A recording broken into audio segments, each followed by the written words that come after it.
Oi, pessoal, professora Adriana, vamos falar um pouquinho do tema da nossa próxima atividade? A gente vai trabalhar o texto dramático, que é um tipo textual derivado do texto narrativo, tendo como principal característica ser escrito para ser representado. Geralmente não tem narrador esse tipo de texto, tá? A gente vai estudar os principais elementos que estão presentes no texto dramático agora. Mas antes, vamos fazer uma retrospectiva do surgimento do teatro.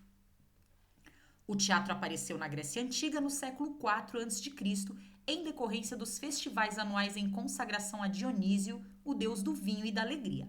Dividia-se em tragédia e comédia, por isso o símbolo do teatro são as duas máscaras, uma triste e uma feliz.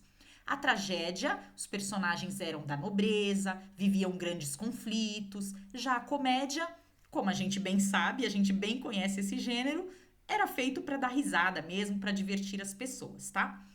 Na Idade Média surgiram as peças teatrais já mais estruturadas, e aí destacam-se o auto e a farsa. O auto tem caráter religioso e moralizante. Vocês devem se lembrar do Alto da Compadecida, aquele filme brasileiro super legal que bebe um pouquinho dessa fonte. Ele não é um alto exatamente, mas ele se inspirou naquele estilo. Veja que tem ali um caráter religioso e moralizante por trás daquela história super legal e super divertida. Já a farsa tem o objetivo de satirizar pessoas e costumes. No Brasil, o teatro começou em razão do empenho dos jesuítas em catequizar os índios. Eles faziam peças teatrais representando trechos do Evangelho, da vida de Jesus, para catequizar os índios. Agora vamos à estrutura e características do texto teatral. Assim como outros textos narrativos, o texto teatral também apresenta tempo, espaço, personagens, e ele é composto de texto principal, que são as falas das personagens, e texto secundário, que descrevem os atos e as cenas. Inclui o cenário, figurino, rubricas. O que são rubricas? Indicação das cenas e do comportamento das personagens. As rubricas podem ser de interpretação ou de movimento, a gente vai ver com mais detalhe isso agora. O ato é parte da peça de teatro que corresponde a um ciclo de ação num determinado espaço e que é separada das outras por um intervalo. Muda-se de ato quando se muda o cenário. A cena é o momento em que os atores realmente representam ali o texto, a história que eles estão contando. Muda-se de cena quando existe alguma entrada ou saída de personagens. Agora vamos falar um pouquinho com mais detalhe da rubrica, que não deve ser confundida com narração ou narrador. Tem gente que acha que a rubrica é narração. Não é. Geralmente o texto teatral não tem narrador, a não ser que a história o peça, ok? Vamos ver uns exemplos de rubrica que vai ficar mais claro.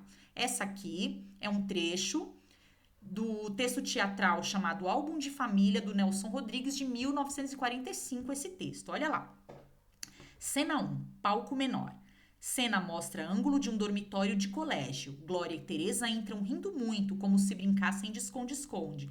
Ambas em finíssimas camisolas, muito transparentes. São meninas que aparentam 15 anos. Há entre as duas um ambiente de sonho. Quando a música termina, Teresa fala. Então, pessoal, aqui até parece uma narração, mas não é. Isso aqui é indicação da cena, que roupas personagens vão usar, como é o espaço físico onde vai acontecer a cena. Isto é uma rubrica, ok? Não é narração da história. Agora começa o texto principal, que são as falas das personagens. Começa com a Teresa. Você jura? A Glória responde: juro. Por Deus? Claro. E o diálogo continua, mas eu peguei só um trechinho. Vamos ver outro exemplo de rubrica para ficar mais claro.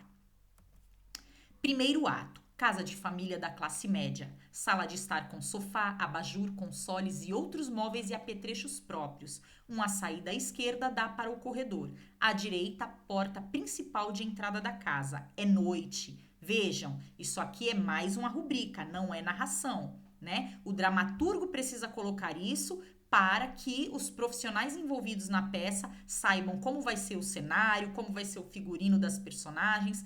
Esta aqui é uma macro rubrica. Ela interessa a todos os profissionais envolvidos na peça. A micro rubrica é aquela que interessa só os atores. A gente vai ver com detalhe agora. Cena 1. Dona Magnólia e Aninha são os personagens da cena 1. Dona Magnólia, recostada no sofá, lê um livro. Isto é uma rubrica, de novo, não é narração. É uma rubrica de movimento ou objetiva. que é isso? É a rubrica que diz em que posição o ator está em cena, que movimentos e que gestos ele faz. É a rubrica de movimento objetiva. Agora, a Aninha entra na sala. Outra rubrica de movimento, né? Ela vai entrar na sala. Agora que vem a fala da Aninha. Olá, mãe. Dona Magnólia levanta-se do sofá, tem numa das mãos o livro que lia. De novo, é a rubrica de movimento objetiva. Ela estava sentada, agora ela vai levantar, com o livro nas mãos.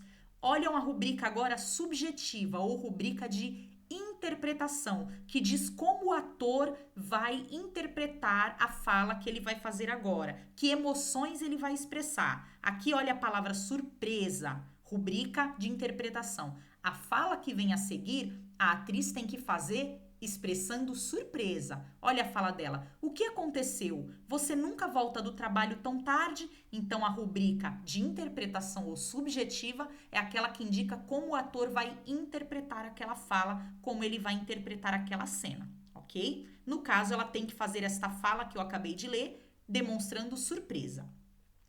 Aninha mantém-se afastada da mãe a poucos passos da porta. Mais uma rubrica objetiva ou de movimento, que indica a posição, movimentos ou gestos que o ator vai fazer. Pessoal, é isso, bem resumidamente. Espero que tenha ficado claro, mas a gente vai falar com mais detalhes desse tipo de texto e vamos ler um trecho de texto teatral na nossa aula online pelo Google Meet, segunda-feira, dia 28 de setembro. Eu espero vocês. Até lá. Tchau, tchau. Espero que vocês tenham gostado.